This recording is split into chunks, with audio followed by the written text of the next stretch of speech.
Chapter 1: The Villain's End. The glow of my laptop screen lit up the room. I had been refreshing the site for what felt like hours, waiting for the update. When the notification finally appeared, my chest tightened with excitement. Finally, the new chapter's here. I cracked my knuckles, shifted in bed, and clicked open the page. The words spilled across the screen, and the world around me faded until there was only the story. The crystal chandelier glittered above the long dining table, throwing cold light across polished silverware and porcelain plates. The food was exquisite: roasted lamb, creamy mashed potatoes, and a spread that could have fed a small army. Yet the atmosphere around the table was thick and suffocating, heavy enough to strangle any appetite. Alan sat at the head of the table, his posture impeccable, his suit perfectly tailored. His hair gleamed with expensive product, not a strand out of place. He carved into his lamb slowly, savoring each bite with the elegance of someone who cared more for appearances than company. Across from him, Derek sat stiffly, broad-shouldered and handsome. He looked like a man used to being in control of everything, except his own home. His jaw clenched as he watched the small figures beside him. Liam and Emma, 6-year-old twins, sat side by side on booster seats. Their plates were barely touched. Emma's fork rested limp in her hand. Liam stared at the polished floor as if he might disappear into it. They leaned into each other's shoulders, a quiet pact against the coldness around them. Alan didn't spare them a glance. "Emma, eat a little. You'll get hungry later." Derek's voice tried to coax her gently. Emma's lower lip trembled. She pushed her fork against her mashed potatoes, not looking up. Liam's hand slipped under the table, finding hers. Alan finally raised his eyes. "If they're not hungry, don't force them. Let the nanny deal with it later," he said smoothly, dismissively. Derek's head snapped toward him. "They're your children, Alan.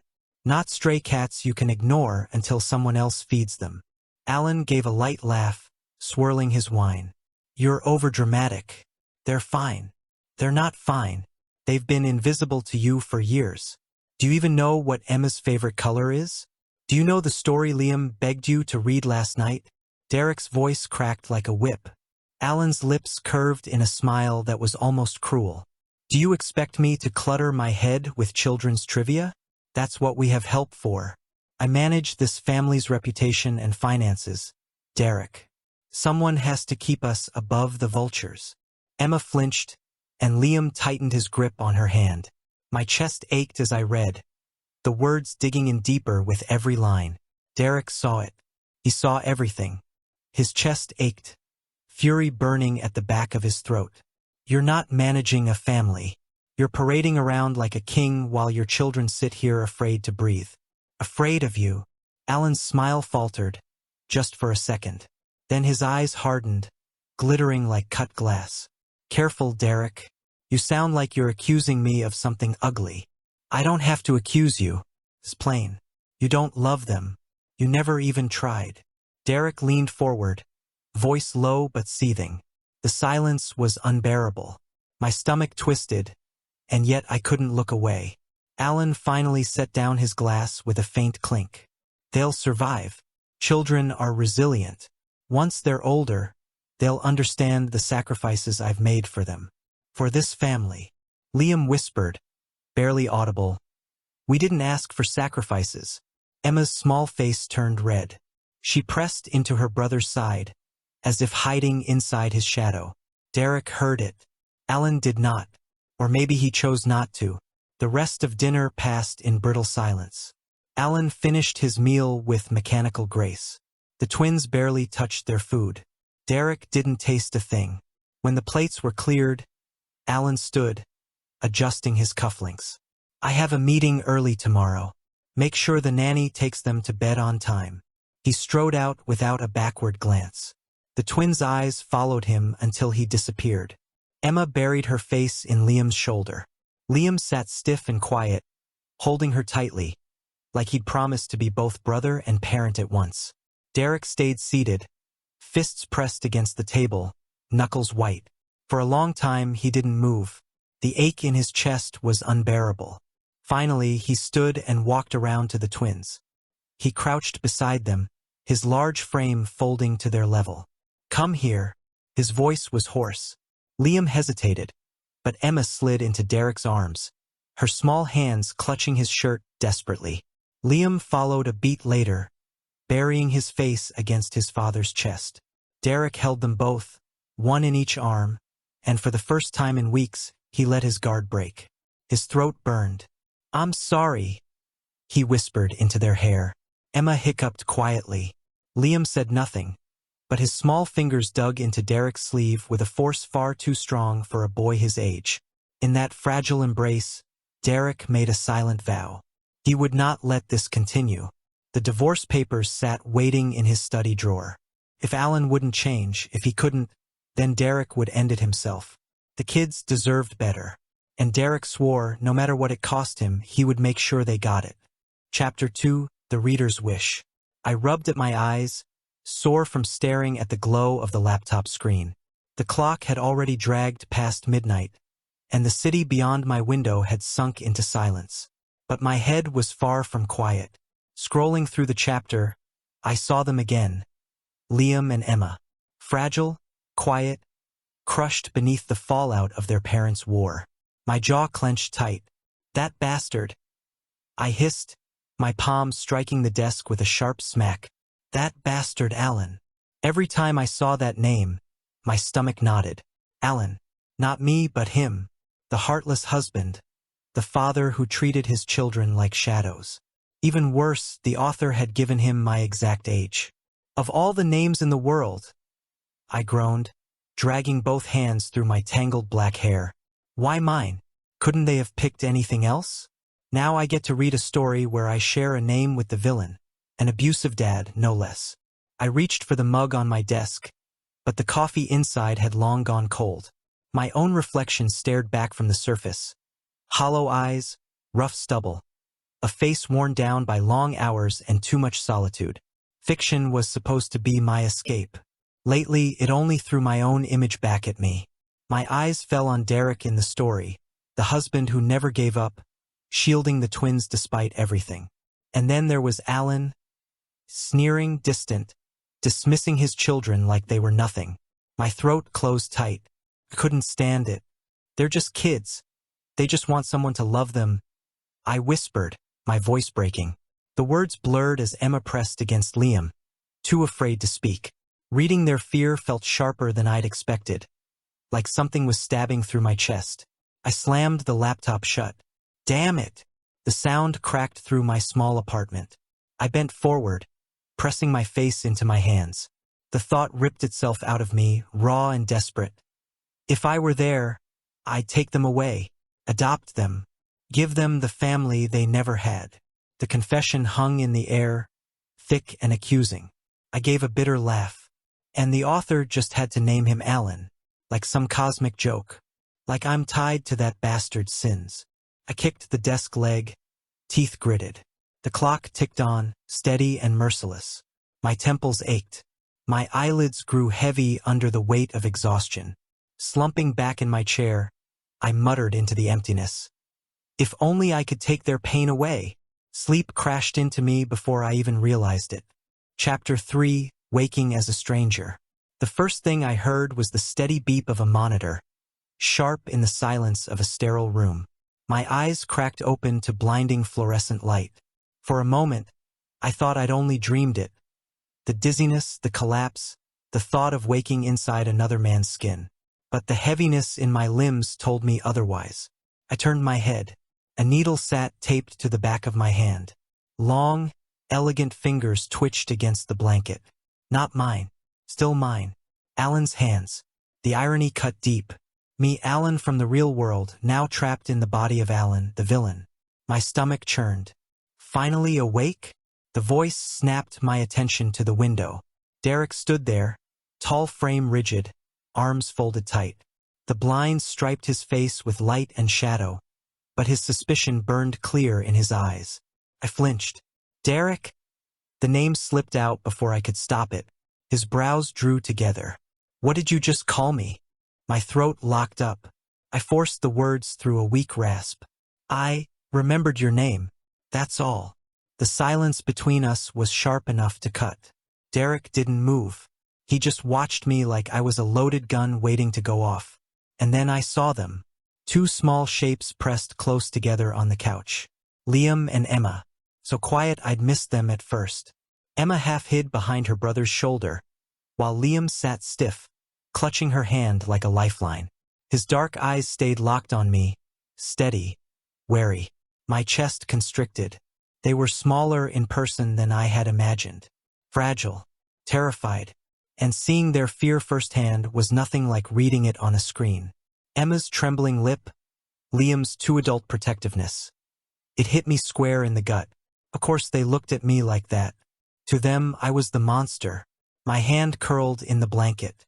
I wanted to speak, to tell them I'd never hurt them, that they were safe now, but my voice stalled in my throat. Instead, I remembered what I'd whispered before darkness swallowed me. I'll be the father they deserve.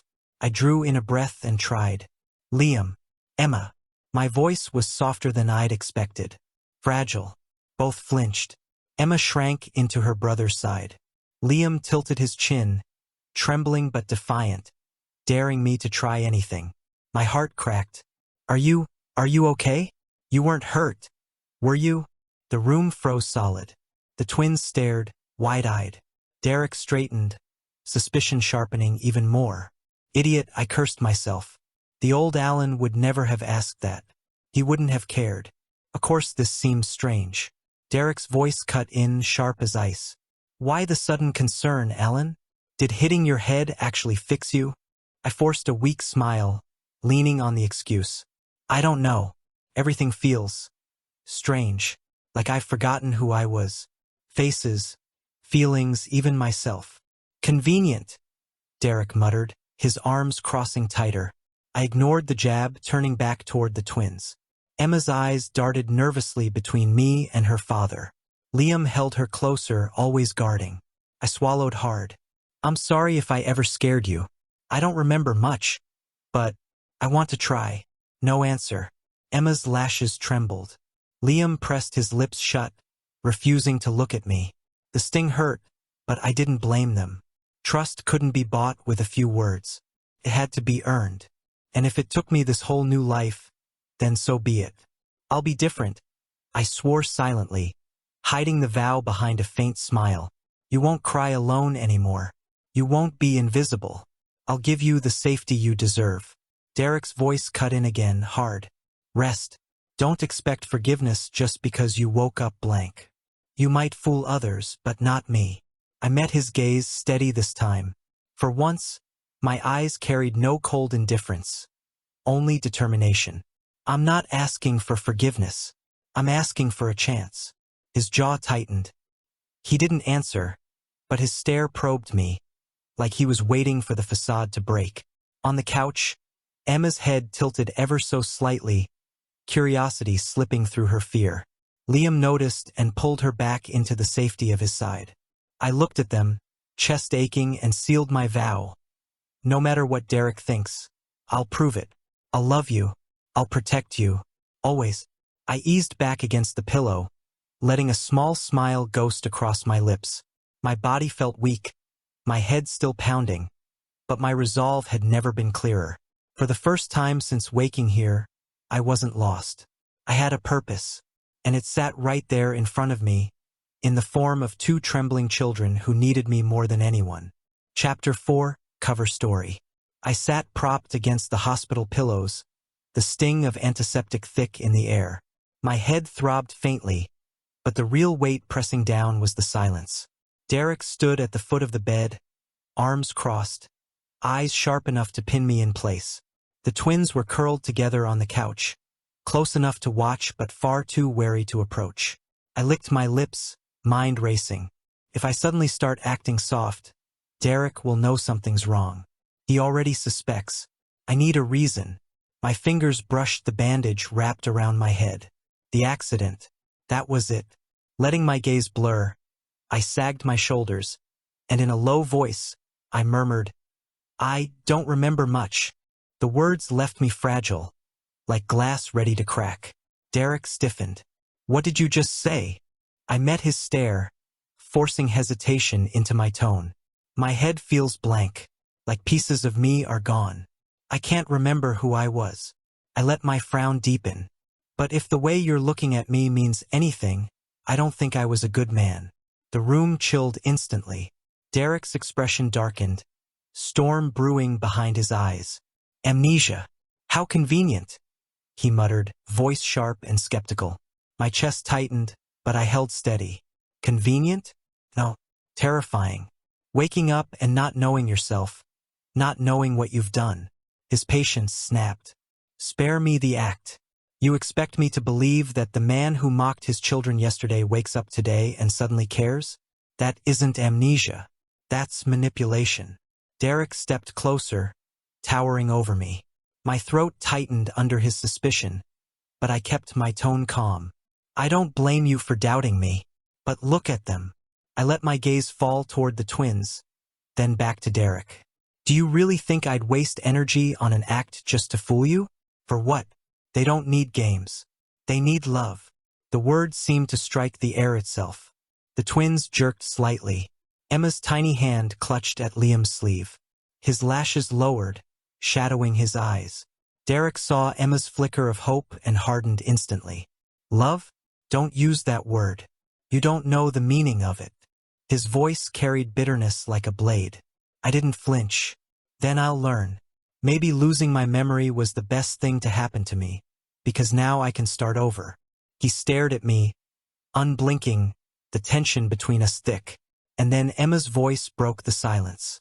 Daddy, are you really different now? My heart lurched. I turned to her instantly, softening every edge in my voice. Her wide eyes shone with uncertainty, lips trembling. I want to be, I whispered. I don't remember who I was, but I know who I want to be. For you. For Liam. Emma's cheeks flushed pink. She opened her mouth, but Liam tugged at her hand, grounding her. His voice was firm. Don't believe him too fast. The ache in my chest deepened, but I couldn't fault him. His doubt wasn't cruelty. It was armor. Derek let out a bitter laugh. See? Even your own son doesn't believe you. I held Derek's gaze, steady despite the sting. Then I'll give him a reason to. I won't ask for trust. I'll earn it, one step at a time. The monitor beeped steadily, the only sound as Derek's jaw tightened. At last, he turned his eyes away. I don't know what you're playing at, Alan, but hear me. If you hurt them again, even once, I'll end this marriage and take them away. Memory or no memory. My throat burned, but I nodded. I wouldn't blame you, but you won't have to, because I won't hurt them again. The conviction in my own voice startled me. For a second, Derek's gaze wavered, then hardened once more. He snatched his jacket and left with a firm click of the door. I let out a shaky breath, turning back toward the twins. Emma's eyes lingered on me, shy but glimmering with a fragile spark. Liam's glare stayed sharp, protective as ever. I don't expect you to believe me yet, I whispered. But give me time. I'll show you. Liam's frown faltered just briefly.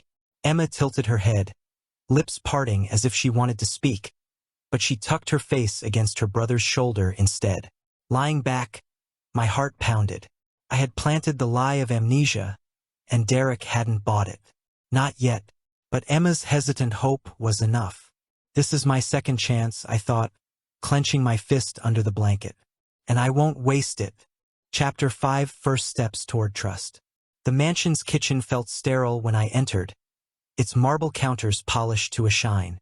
It was the kind of room built for show, not use. Usually servants cooked, but tonight I had waved them all away. Their startled looks still lingered in my mind. Now it was just me, standing awkwardly in front of a refrigerator packed with more food than I'd ever owned in my old life. Milk, eggs, vegetables, cuts of meat. Too much, but it made me feel strangely at home.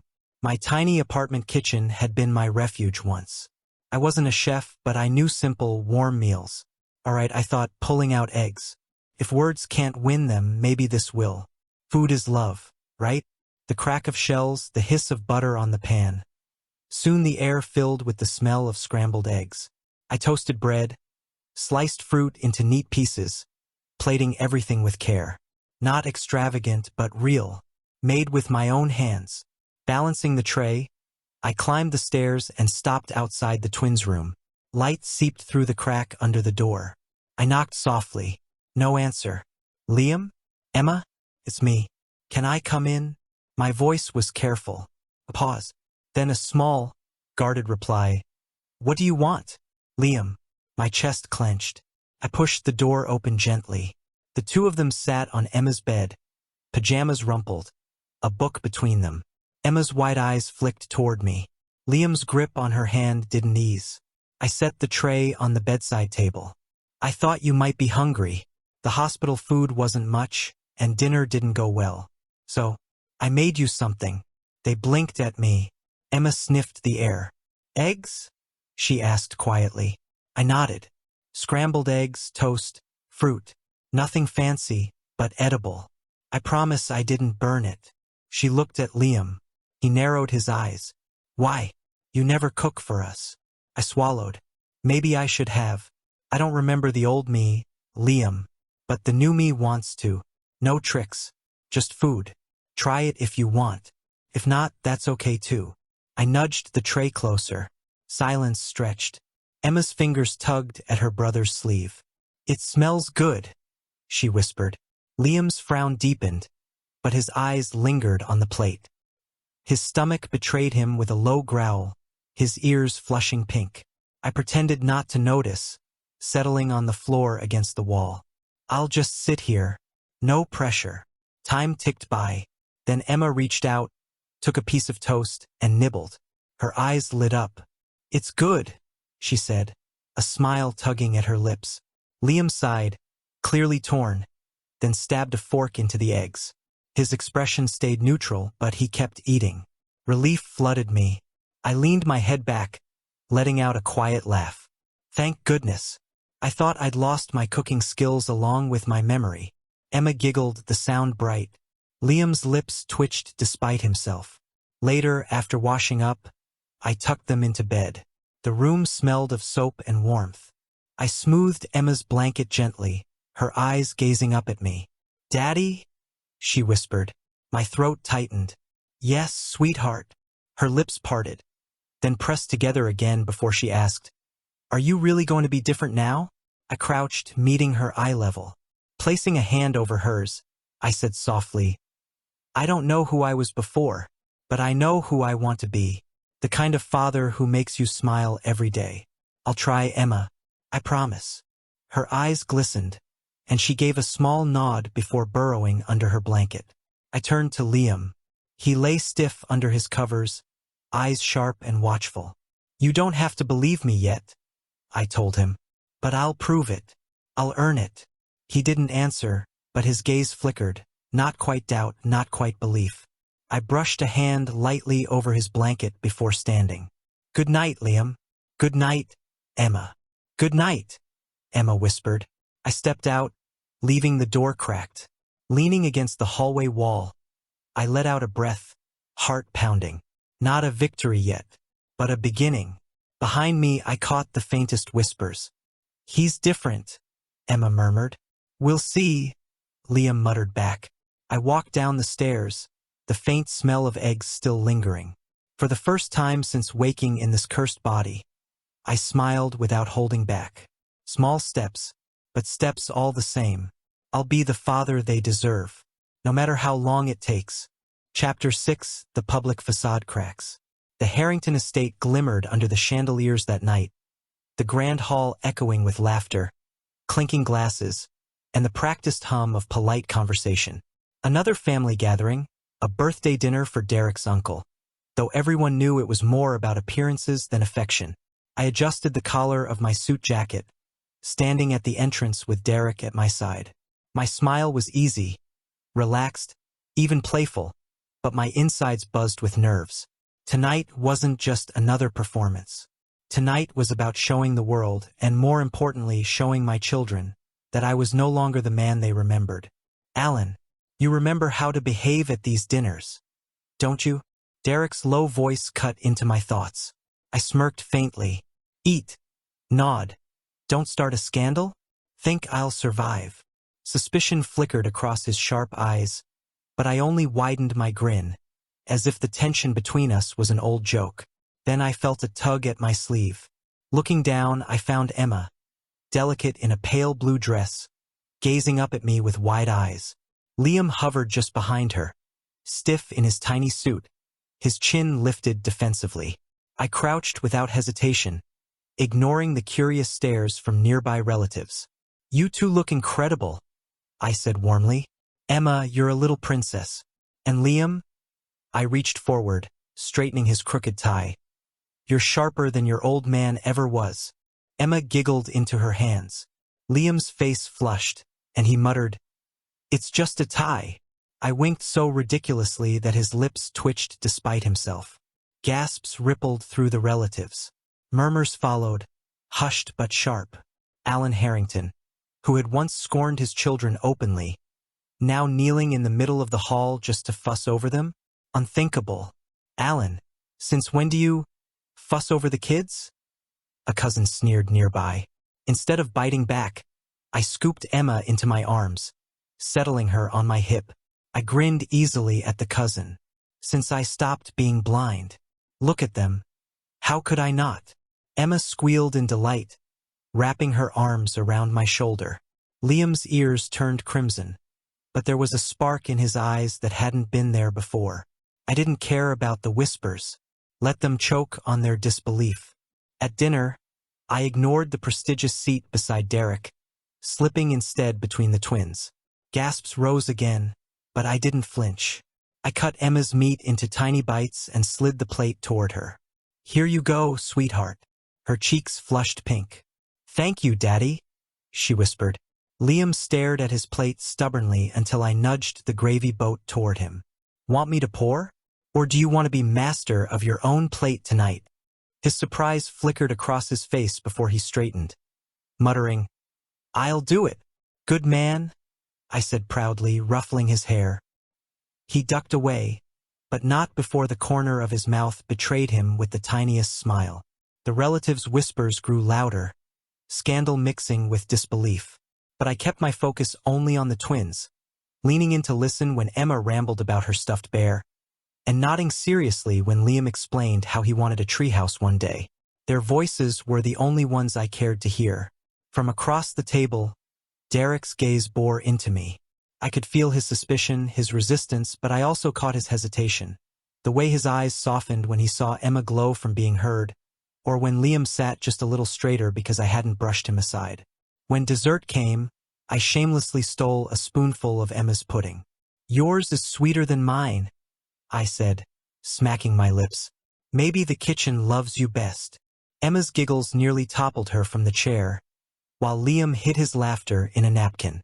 Around us, relatives sat stunned. But for the first time, the children glowed like they belonged. By the end of the night, as guests drifted away, I carried a drowsy Emma in my arms. Liam trotted close at my side, his little suit jacket slipping off his shoulders. For once, I didn't feel like a man playing a role. I felt like a father, and though Derek tried to mask it, I saw the way he couldn't look away. Chapter 7: Celebrating Joy. Morning sunlight streamed through the Harrington mansion, gilding the marble floors in gold. I stood in the middle of the living room, or what used to be the living room. Now it was unrecognizable. Balloons floated near the ceiling. A bright banner stretched across the wall. "Happy birthday, Liam and Emma." A table overflowed with cupcakes, candy bowls, and a towering cake that could feed an army. Clapping my hands, I turned to the servants hovering in the doorway, still whispering in disbelief. "All right, team. Games, music, and enough sugar to power a small city. This will be the best birthday they've ever had." One maid blinked. "Sir, with respect, the children have never had a party before." I smiled softly. "Exactly. That's about to change." When the twins descended the stairs, my chest nearly split from the sight. Emma froze on the last step, her mouth hanging open. Liam stiffened beside her, wide-eyed as though afraid it would vanish if he blinked. "Is this for us?" Emma whispered. I swept into a grand bow. "Of course. Today is your day." she squealed, flying down the stairs into my arms. Daddy, it's so pretty. Liam lingered, suspicion written on his small face. I knelt, extending a hand. Come on, champ. Just fun. After a pause, he slipped his hand into mine. My throat tightened as I squeezed gently. The party began with pin the tail, balloon races, and a scavenger hunt I'd hidden clues for before dawn. Emma's laughter rang like bells, and Liam's guard cracked piece by piece, replaced with shy smiles and even bursts of laughter whenever I let myself loose on purpose. When I brought out the cake, tall, frosted in vibrant colors with 2 sets of candles, Emma clasped her hands in awe. We get a cake? She whispered. You get the biggest cake. I told her, my voice brimming with pride. Make a wish. Anything you want. She squeezed her eyes shut, face glowing with joy. Liam hesitated, his gaze flicking to me, then to her. Slowly, he shut his eyes too and whispered a wish before blowing out his candles. The room erupted in cheers. I clapped louder than anyone. Perfect. Now eat before I steal all the frosting myself. From the corner, Derek watched in silence. I felt his stare but refused to acknowledge it. This day belonged to the twins. Emma twirled in her new dress, giggling until she hiccuped. Liam beamed when I lifted him onto my shoulders during the scavenger hunt victory. Their joy was contagious. Even the staff smiled, clapped, and laughed along. And when I saw Derek's eyes on me, tight with something unreadable, I realized it wasn't just disbelief anymore. It was something deeper. By evening, the children collapsed onto the couch, sticky with frosting and glowing with happiness. Emma leaned against my chest, half asleep, while Liam sat beside me, gripping his new toy car. I brushed Emma's hair gently, whispering, "Happy birthday, my loves. From now on, every year will be like this. I promise." "Best day ever?" Emma murmured, drifting off in my arms. Liam glanced up at me, his voice low but clear. "Thank you." The words stunned me. My throat closed, and I forced a smile, resting a hand on his small shoulder. "You're welcome, son." Derek turned away sharply, but not before I caught the turmoil in his eyes. That night, as I carried Emma upstairs and Liam walked close by, the banner still swayed in the living room. Balloons and confetti littered the floor. Laughter still lingered in the air. For the first time, this house felt alive. And deep in my chest, I vowed it would never be empty again. Chapter 8: Derek's Doubts. The house had finally settled into silence after the birthday celebration. Stray balloons hovered near the ceiling, ribbons trailed across the floor, and the sweet scent of frosting still lingered faintly in the air. I carried the last plate to the sink, rolled up my sleeves, and hummed to myself as warm water rushed over porcelain. It was ordinary, domestic, mundane in a way that felt grounding. I didn't notice Derek right away. He stood in the doorway, stiff and frozen, watching me. The man I used to be never touched a dish, never lowered himself to chores. But here I was, sleeves damp, hair mussed, smiling as if cleaning up after my children's party was a privilege rather than a burden. His voice sliced through the air. "What's your game, Alan?" Startled, I glanced over my shoulder, then calmly turned back to the dishes. "Evening, Derek. Care to dry? Don't joke with me." His tone was sharp, brittle with accusation. He stepped closer, each word cutting harder. "You've been performing since the accident. The doting father, the easy smile, the birthday party. What are you after? Money? Pity? Something I haven't figured out yet." I set the plate carefully in the rack and faced him, leaning back against the counter. My smile stayed light, unruffled. "Does it matter?" His jaw tightened. "Yes, it matters. The man I married never lifted a finger without an angle. He never cooked, never tucked the children in, and he damn sure never threw parties for anyone but himself." I shrugged loosely, my voice calm. Maybe I hit my head hard enough to shake something loose. Or maybe it doesn't matter why, so long as the kids are happy. The words settled heavy in the space between us. He faltered. Suspicion still burned in his eyes, but his certainty wavered. I had expected him to call me a liar, to demand proof. Instead, he stood there unsettled. Because for once, I hadn't given him an excuse. I hadn't argued. I had simply spoken the truth. "You think happiness erases the past?" he asked at last, voice low. "That a few smiles undo years of neglect?" I shook my head, softer now, almost rueful. "No, nothing erases the past. But the future isn't written yet. We can make it better." I tilted my head, a quiet spark warming my chest. "Why not try?" Derek stared, rigid, as if he didn't know whether to scoff or step closer. He looked like a man searching for the rot he was certain existed, and finding none. Then a soft voice broke the tension. "Daddy." Emma patted in, her pajamas rumpled, a stuffed bear pressed against her chest. She rubbed her eyes, small and fragile, in the doorway. I turned instantly, my smile gentle. "Hey, sweetheart. Couldn't sleep?" She shook her head. "I wanted water." I filled a glass, crouched to her level, and offered it carefully. "Here you go. Sip slow." She drank obediently, then beamed. "Thank you, Daddy." Hugging her bear tighter, she skipped away, humming faintly. I lingered on her retreating form before glancing back at Derek. "See? That smile? Worth more than any scheme you think I'm running." His throat worked silently. I finished rinsing the last glass, shut off the water, and dried my hands. Passing him, I offered a wink. "Good night, Derek. Don't brood too long. It gives you wrinkles." I left him in the kitchen, rooted where he stood. Later, lying awake in our bed, I felt the weight of his stare even in memory. He had asked, "What's your game?" But what if there was no game? For the first time since waking in this life, I sensed Derek questioning not just me, but himself. And though I knew he hated it, part of him wanted to believe. Chapter 9: The Twins Choose. The storm beat against the windows, rain hammering the glass in relentless waves. The Harrington mansion, usually cavernous and cold, felt almost oppressive in the hush of the corridors. My hand tightened on the twins' door as I pushed it open. Emma lay curled beneath her blanket, her cheeks flushed, her tiny body shivering despite the warmth of the room.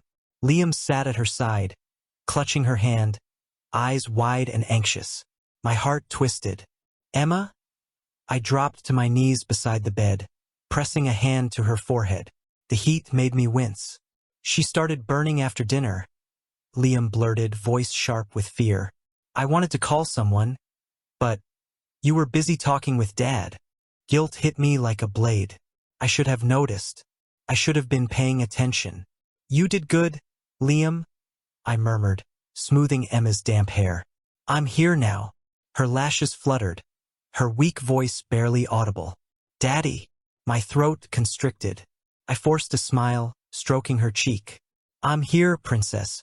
I won't leave." The household doctor arrived quickly, his black bag snapping open with practiced ease. He checked her fever, prescribed a mild reducer, and assured us it was nothing dangerous, just an illness that required care, rest, and close watching. "I'll stay," I said without hesitation. The doctor glanced at Derek, who leaned in the corner, arms crossed, his face unreadable. He gave a curt nod and dismissed the staff. When the room emptied, I pulled a chair to Emma's bedside, rolled up my sleeves, and tended to her. A cool cloth for her forehead, a damp towel for her hands, a glass of water coaxed past her trembling lips. Liam remained opposite me, watchful, testing every movement as though waiting for the mask to slip. I leaned in and whispered conspiratorially, "You're my assistant tonight. Think you can help me keep your sister comfortable?" His eyes widened, then he nodded firmly. Together we sat vigil as hours passed.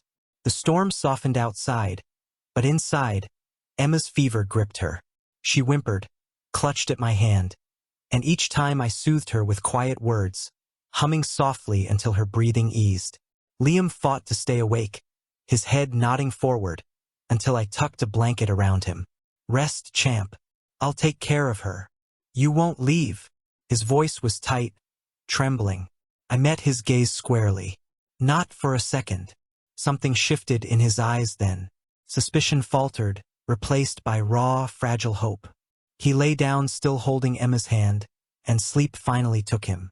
Near midnight, Emma stirred again. Her cheeks were flushed, her lashes heavy. "Daddy!" I bent close. "I'm here, sweetheart. What do you need?" Her small fingers clutched mine, weak but desperate. "Don't change back." I froze. The words cut deep, straight through me. My throat burned as I brushed her damp forehead. "I won't. Promise, Emma. Whoever I used to be, he's gone. You'll never lose me to him again. You deserve better, and I'll be that for you." Her lips curved faintly before she drifted back into sleep, her breathing steadying. I sat there long after, her hand in mine, my chest heavy but certain. This was it. The bond was forged. No going back. From the doorway, movement caught my eye. Derek stood there silently, watching. He must have returned to check on Emma, but he didn't enter.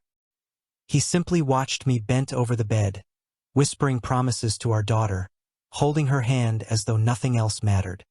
His expression was unreadable, but his chest rose unevenly. Emma's frail words seemed to echo in both of us. "Don't change back." The storm outside finally stilled. Inside, I remained at her side, whispering quiet vows while two children clung to the only safety they had ever known. And Derek, standing in the shadows, didn't turn away. Chapter 10: Shattered Walls.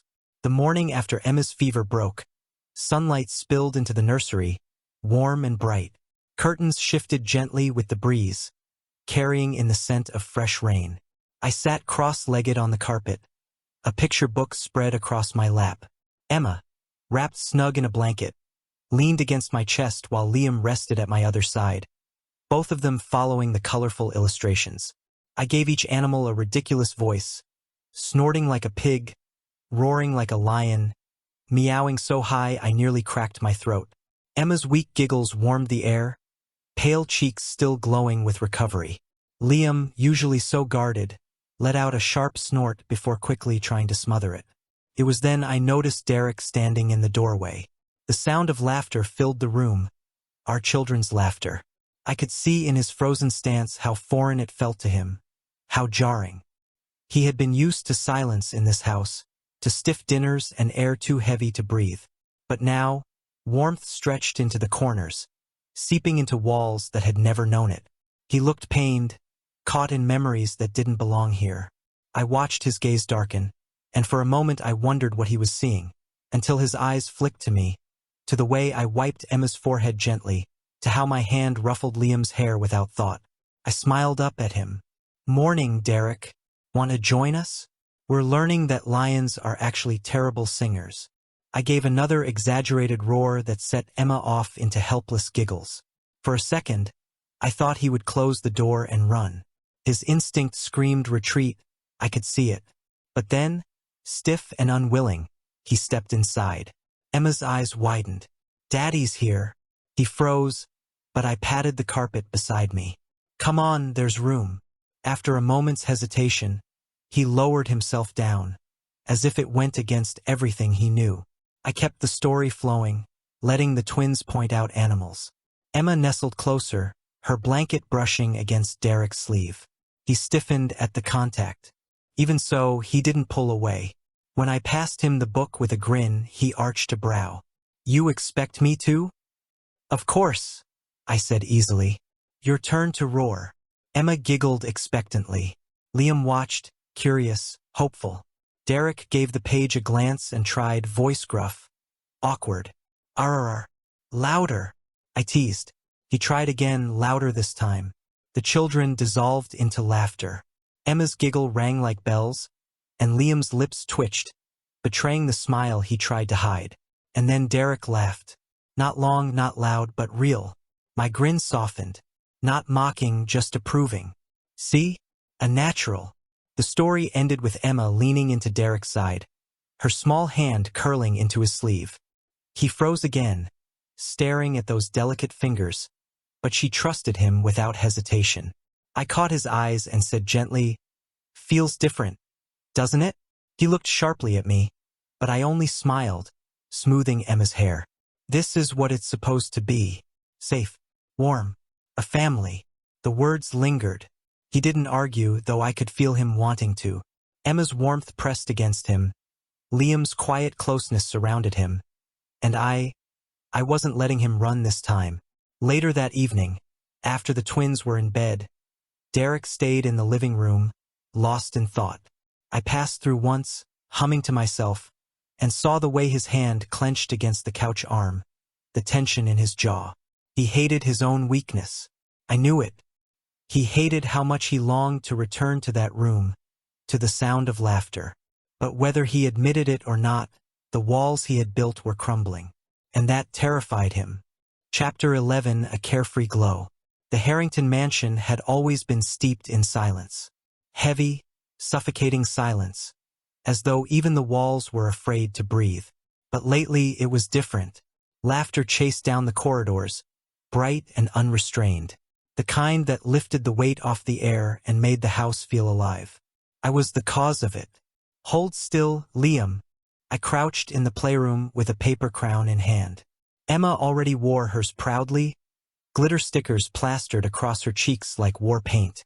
I don't want a crown, Liam muttered, fidgeting. I gasped dramatically. What? Every brave knight needs a crown. It's in the rulebook. He blinked at me. There's a rulebook? Of course. It clearly states, any knight who slays the dragon of boredom must wear the crown of awesome. I tapped my temple seriously.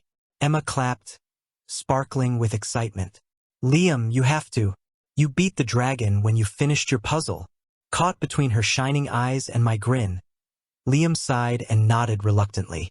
I set the crown on his head with mock ceremony. Perfect. Royalty has arrived. Should I bow, Your Highness? Emma's laughter rang out, bright and pure. Liam tried to fight a smile, but failed. And again Derek stood in the doorway. He told himself he was there to supervise, to make sure I wasn't playing some elaborate trick. But I knew the truth. He was drawn to the sound, to their laughter, to their faces glowing in ways he hadn't seen in years. I threw myself onto the carpet with a groan when Emma declared herself queen. Oh no! The kingdom belongs to Emma now. What will we do, Sir Liam? Rescue you, Liam whispered, before flushing at his own words. My chest warmed at the slip, but I played along, extending a hand. My knight in shining pajamas. Save me from certain doom. Liam laughed, a real unguarded laugh. Derek's lips twitched at the sound, betraying him before he caught it. Later, at dinner, I carried the lightness forward. I coaxed the twins into trying new foods with ridiculous commentary. This broccoli?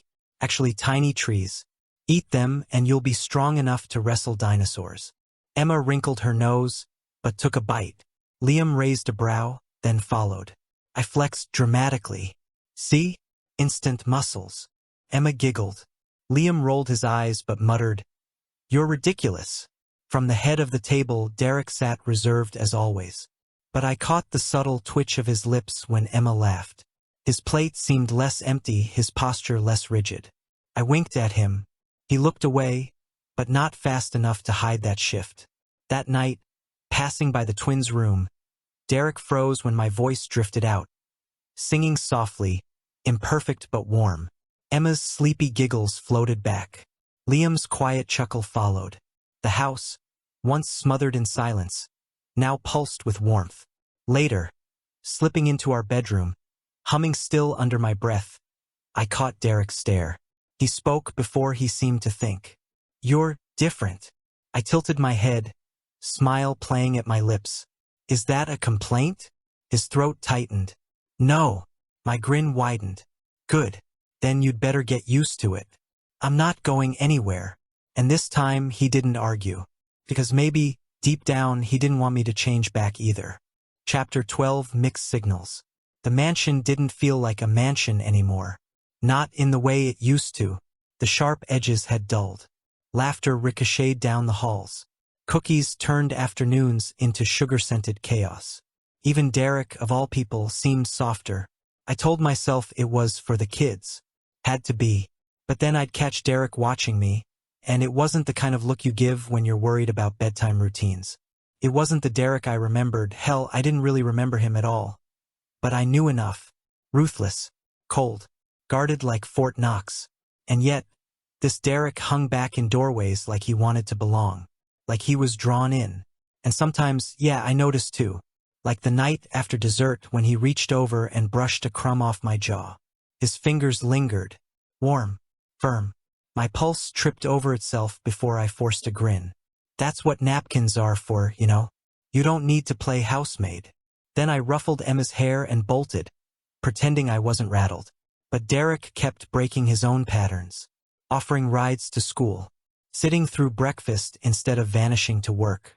Even standing in the garden, tie loosened, while I blew bubbles with the twins.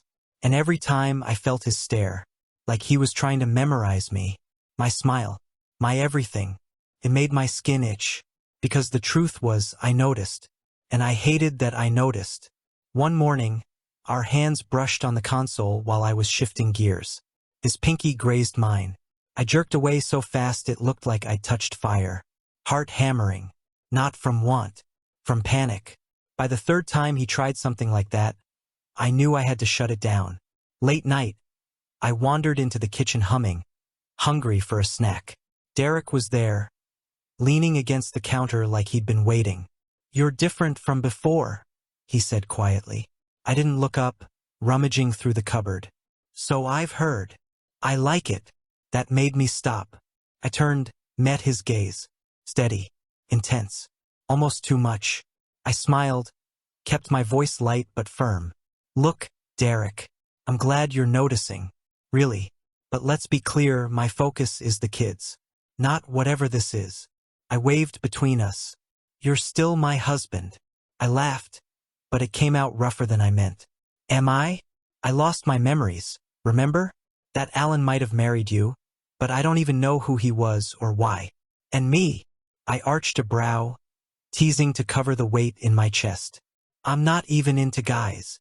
The words hit harder than I expected. I saw it land, in his jaw tightening, the way his breath caught.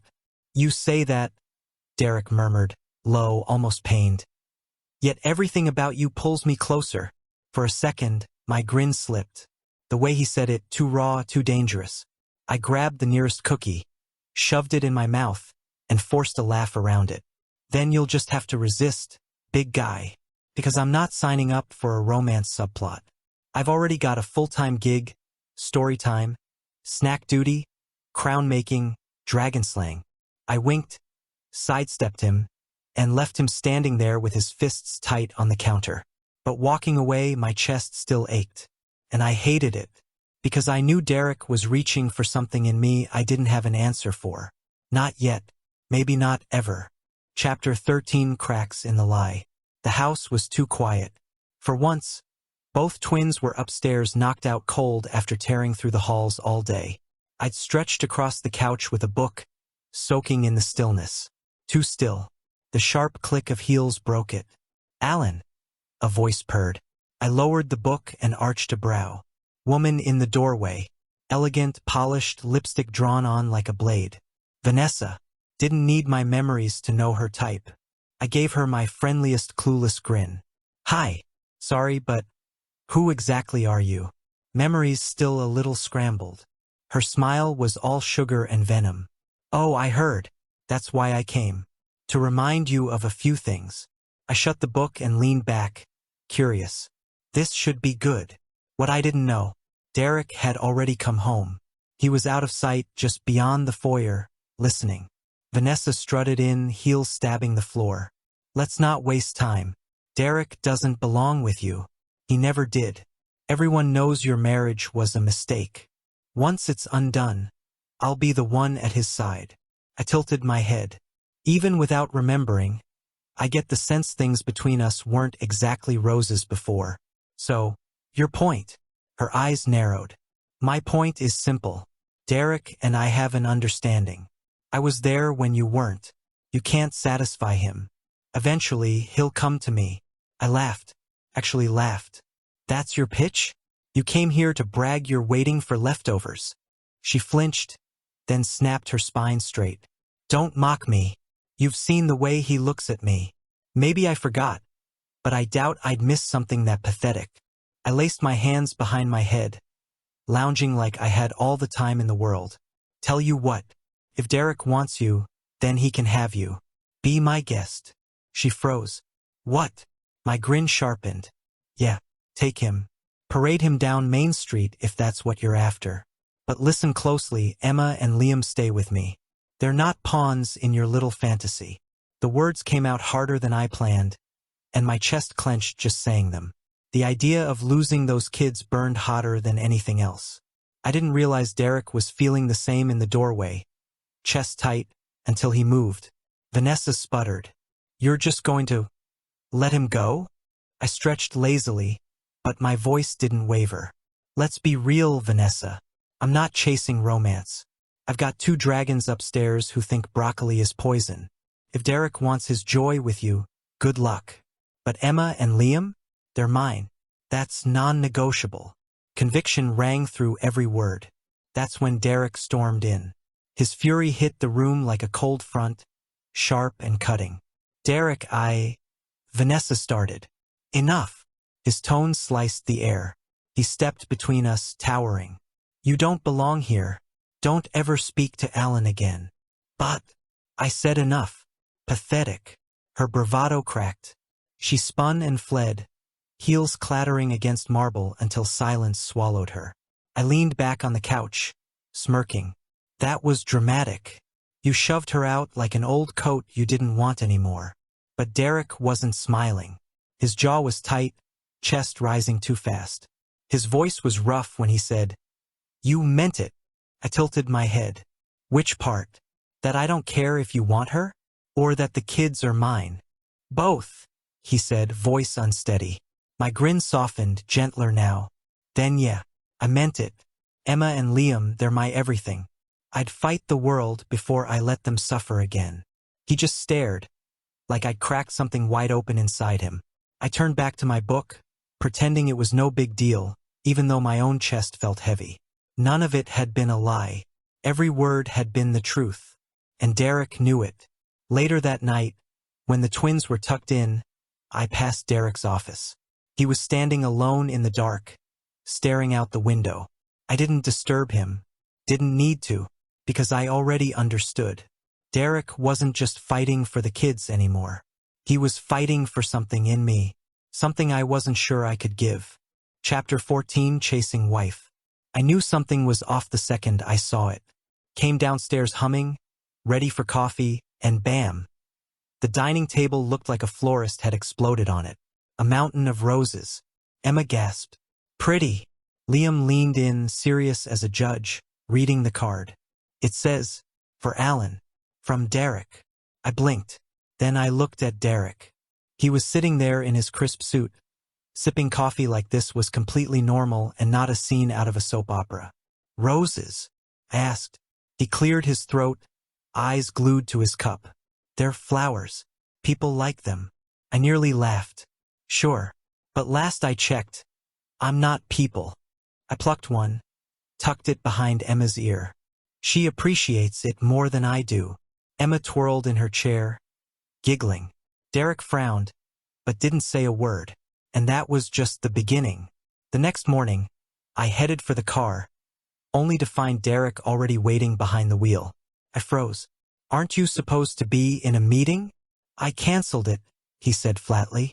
My eyes narrowed. And why would you? We're going out. He cut in, gripping the wheel too tightly. Out where? He hesitated. Dinner. Or lunch. Something normal couples do. That was it, I broke. I doubled over, laughing so hard I nearly choked. You, Mr. Iceberg? Asking me on a date. A flush crept up his ears, but he didn't take it back. I leaned into the seat, still chuckling.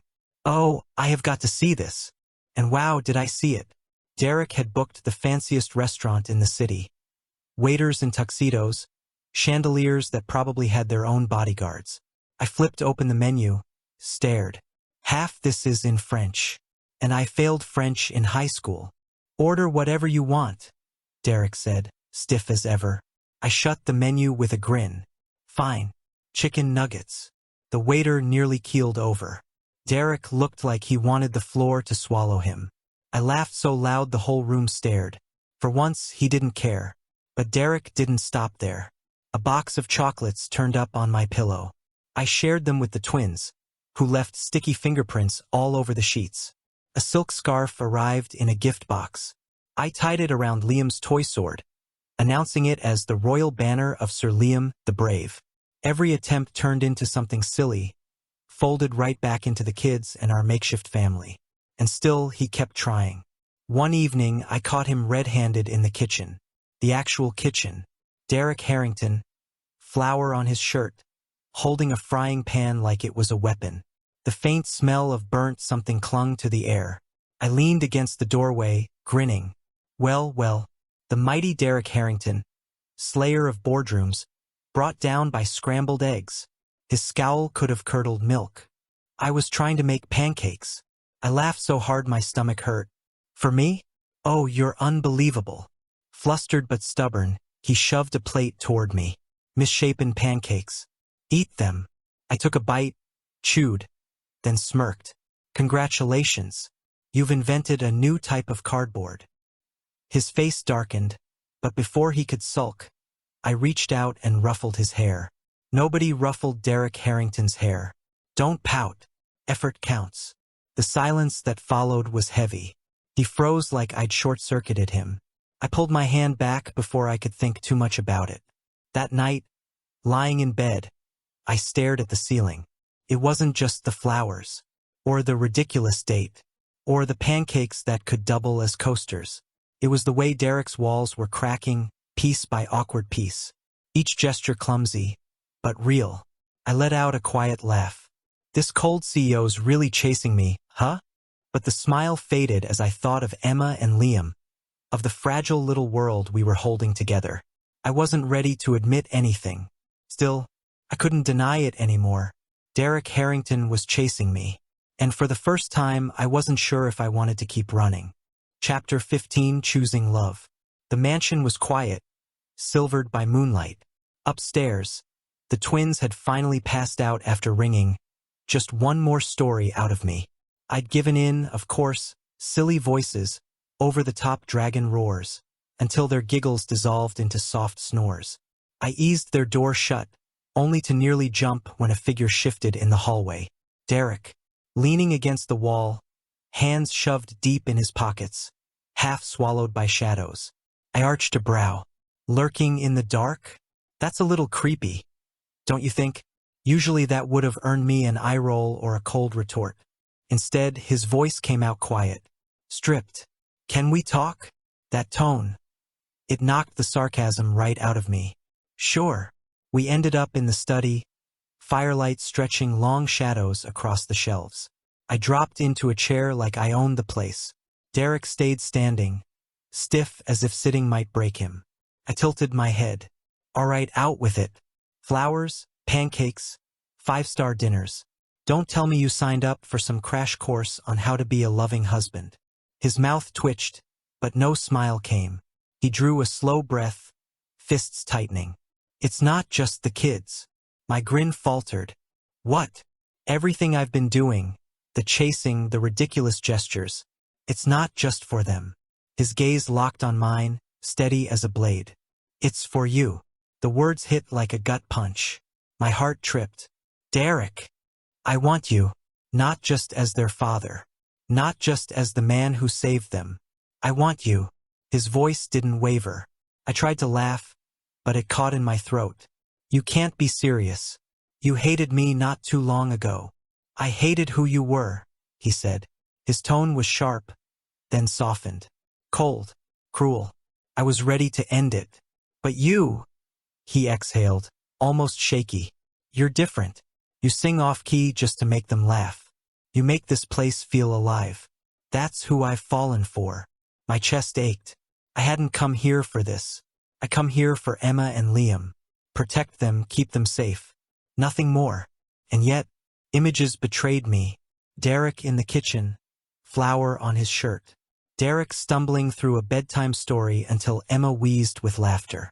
Derek, awkward and stubborn, trying over and over to show something he didn't know how to show.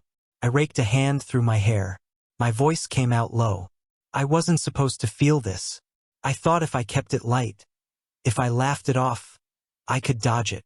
He stepped closer. Dodge what? I swallowed. Falling for you. The fire cracked. The silence thickened. His breath caught. For once, Derek Harrington, the man who never cracked, did. Then don't avoid it. My head snapped up. He leaned in, close enough that I felt the heat rolling off him, though he didn't touch. His voice was quiet, coaxing. Don't run. Stay. With me. With us. And just like that, the walls I'd built crumbled. It wasn't the flowers or the grand gestures. It was him. This man clawing his way out of coldness, trying, failing, trying again. A laugh broke out of me, shaky. You're impossible, you know that? Only for you, he murmured. This time I didn't retreat. I leaned forward, rested my forehead against his. That was my answer. The fire flared, like it knew something had shifted. I whispered, half to myself, guess I really did fall. Huh? His hand lifted, trembling, covering mine. Then let me catch you. And when his lips brushed mine, tentative, almost questioning, I didn't resist. I leaned in. For once, I didn't run. I stayed. Chapter 16, A Real Family. The park was buzzing with life. Kids shrieking, bikes rattling over pavement, the faint sweetness of flowers hanging in the air. Warm sun on my face, grass stretching wide in front of us. Picture-perfect day I never thought I'd get to live in. Emma and Liam shot ahead like they'd been saving energy for weeks just to burn it all in one sprint. Catch me if you can, Emma yelled, pigtails bouncing with every step. Liam, stubborn as always, clutched his paper kite and barreled after her. You can't get away from me, Emma. Their laughter carried, light and real. Nothing like the hollow quiet I remembered from Harrington's mansion. That sound alone made every fight worth it. I walked slower, keeping pace with Derek. He looked strange out here in jeans and a t-shirt, like he'd borrowed someone else's life for a day. But softer too, more human. They're like little rockets today, I said, shading my eyes. They're happy, Derek answered, eyes glued to the kids. I smirked. You say that like you're still surprised. A faint curve tugged at his lips. Maybe I am. I wasn't sure we could ever give them this. I nudged his shoulder. Guess we proved ourselves wrong. Ahead of us, Emma toppled into the grass and Liam almost tripped over her, still waving his kite. Instinct made me step forward, but Derek's hand caught my arm. They're fine, he said low. His hand didn't move right away. Fingers brushed down my arm until they found mine.